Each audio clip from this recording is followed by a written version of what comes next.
दुनियादारी is sponsored by नेक्स्टडोर hub. अपने business को ऑनलाइन लेकर आओ फ्री में। नेक्स्टडोर हब पे अपना दुकान ऑनलाइन करना है एकदम आसान। नेक्स्टडोर हब आपको अपने शहर में और अधिक उपभोक्ताओं तक पहुंचा देता है, आपको अपना बिजनेस बढ़ाने में मदद करता है। नजदीकी दुकान से खरीदना अब पहले से भी होगा आसान। हम हैं Nextdoor Hub, local online shopping platform.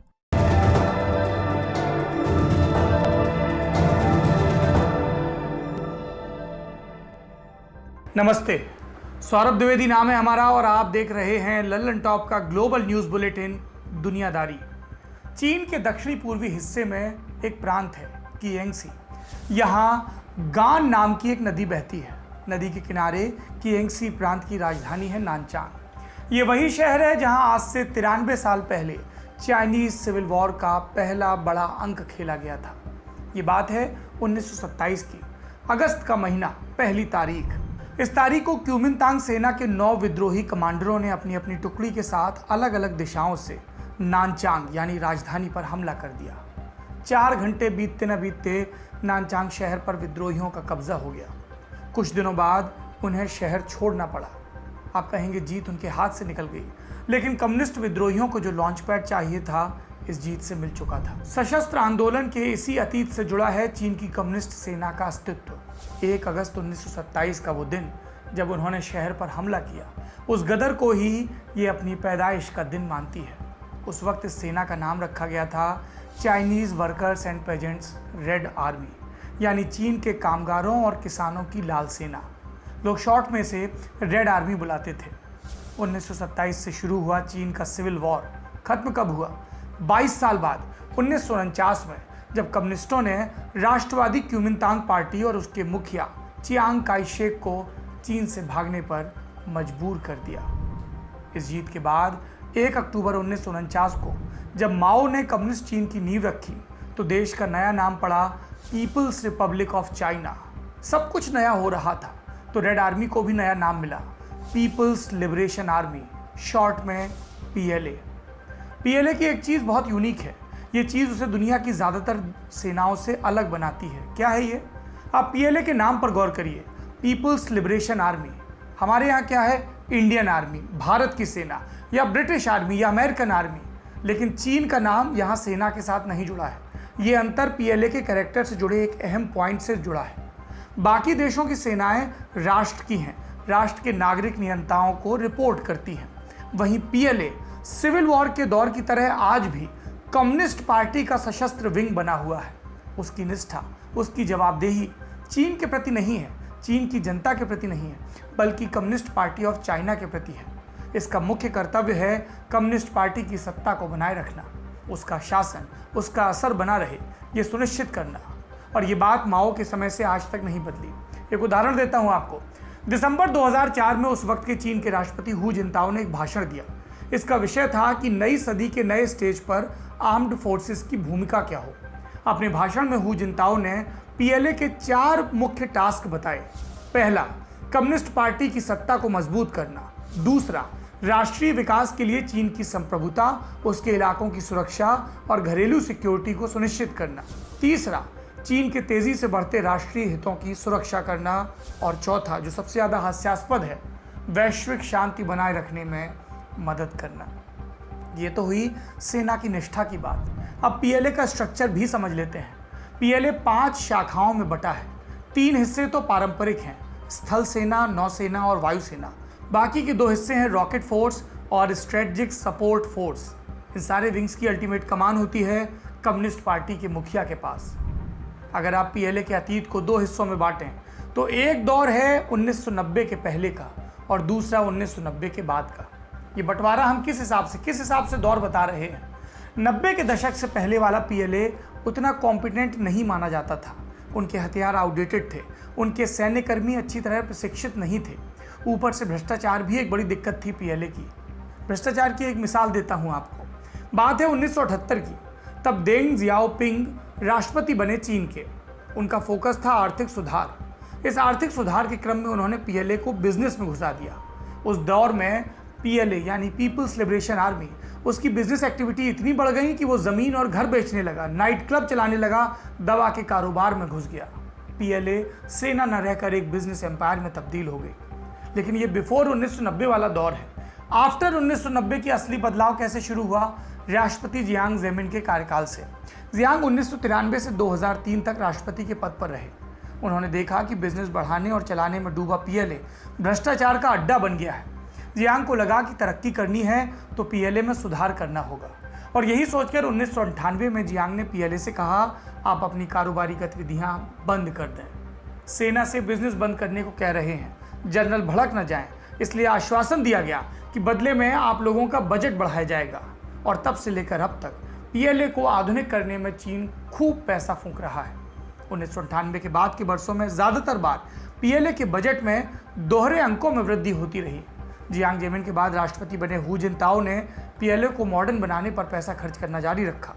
2006 में जब हू जिनताओ चीन के राष्ट्रपति थे, तब पेंटागन ने अपनी एक रिपोर्ट में लिखा था कि दुनिया में जो देश तेजी से बड़ी ताकत बन रहे हैं, उन सब के बीच अमेरिका से सैन्य मुकाबला करने का मादा सिर्फ चीन के पास है। आपने गौर किया, इसमें रूस का जिक्र नहीं था, चीन का जिक्र था। जैसे जैसे चीन की ताकत बढ़ रही थी, वैसे वैसे उसकी फौज मजबूत हो रही थी, और उसी अनुपात में चीन आक्रामक भी हो रहा था। मसलन 2010 का एशियान समिट, यहाँ बाकी सदस्य देशों ने चीन की आक्रामकता पर शिकायत की। इस पर चीन की उस वक्त के विदेश मंत्री यांग जिएची का जानते हैं क्या जवाब था? चीन बहुत बड़ा देश है, बाकी देश छोटे छोटे हैं, हमसे कहीं छोटे, यही फैक्ट है और सबको ये मान लेना चाहिए। यानी सीधे सीधे दबंगई। चीन की आक्रामकता तब और बढ़ गई जब 2013 में शी जिनपिंग राष्ट्रपति बने। उन्होंने कहा कि मैं 2050 तक पीएलए को दुनिया की सबसे ताकतवर फोर्स बनाने के लिए काम करूंगा। सबसे ताकतवर से उनका तात्पर्य क्या था? ऐसी फोर्स जो एयरक्राफ्ट, मिसाइल, सबमरीन, हर मामले में बाकियों पर भारी हो। जिनपिंग इस महत्वाकांक्षा को चाइनीज ड्रीम कहते हैं। उनका ये सपना कहता है कि न केवल 2050 तक पीएलए वर्ल्ड क्लास फोर्स बन जाएगा, बल्कि पूरे एशिया और पैसिफिक इलाके में उसी का दबदबा होगा। जिनपिंग के इस चाइनीज ड्रीम का एक अहम कंपोनेंट ये भी है कि 2049 तक चीन ऐसी स्थिति में आ जाएगा जहां वो ग्लोबल युद्ध लड़ सके और उन्हें जीत सके। मतलब ये टारगेट बाहरी ताकतों से चीन की रक्षा करना नहीं है, बल्कि इसका मकसद है अपने हितों और विस्तार के लिए दुनिया भर में युद्ध लड़ना। क्या जिनपिंग के इस दावे में कोई वजन है? जवाब है हाँ। ये समझने के लिए कि वजन कितना है, आपको गणित समझना होगा। साल 2000 में चीन का कुल रक्षा बजट था $30 बिलियन। 2012 में ये बढ़कर हो गया $160 बिलियन। हालिया आंकड़ों की बात करें तो केवल 2010 से 2018 के बीच रक्षा मद में होने वाले चीन के खर्च में लगभग 83% का इजाफा हुआ है। इस ट्रेंड के हिसाब से साल 2035 तक चीन का रक्षा बजट अमेरिकी डिफेंस स्पेंडिंग को पीछे छोड़ देगा। जब रक्षा बजट ज़्यादा होगा तो हथियार और ताकत में भी चीन सबसे ऊपर चला जाएगा। यानी आने वाले 3 दशकों के भीतर सैन्य क्षमताओं में दुनिया का नंबर 1 देश बन सकता है चीन। लेकिन ये हो सकता है वाला गणित है। इसको छोड़कर देखते हैं कि 2020 में जब आपसे मुखातिब हूँ, चीन की पीएलए कहाँ है? ये है दुनिया में 30वें नंबर पर। ग्लोबल रैंकिंग की बात कर रहा हूँ। चीन से ऊपर 2 देश हैं, अमेरिका और रूस। क्या है पीएलए के पास की वो ताकत जो ये 30वें नंबर पर गिनी जा रही है? कुछ तथ्य हैं, सुनिए। करीब 26 लाख लोगों की मिलिट्री स्ट्रेंथ, कुल 3210 मिलिट्री एयरक्राफ्ट, 3500 के लगभग टैंक, 33,000 हथियारबंद गाड़ियाँ, 2650 rocket projectors, 777 navy fleets, 74 submarines, 36 destroyers, 290 nuclear warheads और मध्यम दूरी तक वार करने वाले सबसे ज़्यादा बैलिस्टिक और क्रूज मिसाइलों का जखीरा।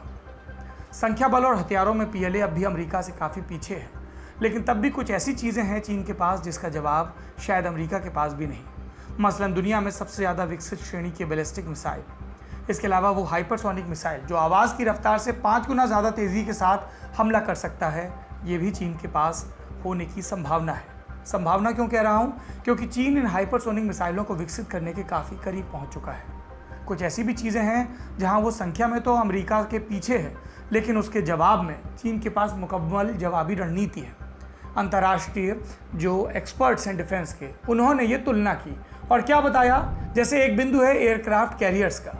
अमेरिका के पास कुल 11 एयरक्राफ्ट कैरियर हैं और चीन के पास 2। लेकिन नंबर की इस कमी को पाटने के लिए चीन के पास ऐसी मिसाइलें हैं जो अमेरिकी एयरक्राफ्ट कैरियर्स को तबाह करने की कुव्वत रखती हैं। चीन की बढ़ती ताकत सबको नजर आ रही है, लेकिन इसके साथ एक अहम सवाल भी खड़ा हो रहा है। सवाल ये कि क्या चीन वाकई इतना ताकतवर है जितना कागजों पर दिखता है? इस बात पर जानकारों की राय थोड़ी अलग है। उन्हें पीएलए में कई बड़ी कमजोरियां भी नजर आती हैं।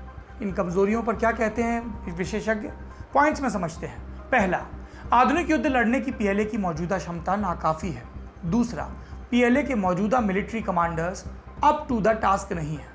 इन दोनों पॉइंट्स का संबंध है पीएलए की तीसरी बड़ी कमजोरी से। इस कमजोरी को कहते हैं पीस डिजीज। क्या है इसका मतलब? इसका मतलब है युद्ध के अनुभव की कमी। सिविल वॉर से इतर पीएलए ने अपने पूरे इतिहास में कुल 4 बाहरी युद्ध लड़े। पहला 1950 से 1953 तक लड़ा गया कोरियन वॉर। दूसरा 1962 में भारत से किया गया युद्ध। तीसरा 1969 में सीमा विवाद पर सोवियत की सेना से भिड़ंत। और चौथा 1979 में वियतनाम के साथ सीमा विवाद के मुद्दे पर लड़ा गया युद्ध। यह आखिरी बार था जब पीएलए किसी एक्टिव कॉम्बैट में शामिल हुआ था। 1979 के वियतनाम युद्ध के बाद पीएलए ने सीमा पर कई बार भारत जैसे देशों से झड़प की। किसी की सीमा में चुपके से घुस जाना, समंदर में दूसरे देशों की नावें डुबो देना, दूसरे देशों के जहाज़ों का पीछा करना और उन्हें खदेड़ना, इस तरह की हरकतें की। लेकिन इससे इतर पीएलए के पास कॉम्बैट का कोई अनुभव नहीं है। जानकारों का मानना है कि केवल वर्ल्ड क्लास हथियार बनाने और खरीदने से पीएलए ताकतवर नहीं बन सकता। उसे इस हिसाब से अपने लोगों को प्रशिक्षित करने की भी ज़रूरत है। और यही वजह है कि पीएलए भले अपनी साज सज्जा में कितनी भी ताकतवर नजर आए, लेकिन अपने से मजबूत देश के साथ लड़ाई में उसकी जीत का चांस नहीं है। आसान भाषा में कहें तो अपने से कमज़ोर देशों के ऊपर उसका दांव बेशक चल सकता है, लेकिन अमेरिका जैसे ताकतवर देश के साथ 1 to 1 करने की स्थिति में चीन नहीं पहुंचा है। और इसीलिए एक्सपर्ट कहते हैं कि अमेरिका को चैलेंज कर सके चीन को अभी इसमें कई बरस लगेंगे अगर सब कुछ यूं ही चलता रहा। और ऐसा नहीं है कि चीन की तैयारियों के आगे अमेरिका चुपचाप बैठा है, वो भी अपनी तैयारी कर रहा है। चीन की मिसाइलों का जवाब तैयार करने के मकसद से ही अगस्त 2019 में अमेरिका ने खुद को intermediate range nuclear forces treaty से अलग कर लिया। संधि से क्यों अलग किया अमेरिका ने खुद को? कोल्ड वॉर के दौर की ये संधि थी अमेरिका और रूस के बीच। इसमें तय हुआ था कि दोनों ही देश 500 से 5,500 किलोमीटर की रेंज में निशाना साधने वाली कैटेगरी की मिसाइल नहीं बना सकते थे। चीन इस संधि में नहीं था, वो धड़ल्ले से ये मिसाइलें बना रहा था। जब पेंटागन को यानी अमेरिकी रक्षा तंत्र को लगा कि वो मिसाइलों के मामले में चीन से काफ़ी पिछड़ गया है, तो उसने खुद को इस ट्रीटी से बाहर करना सही समझा ताकि वो मिसाइलों के इस गैप को पाट सके और चीन को मिली बढ़त को खत्म कर सके।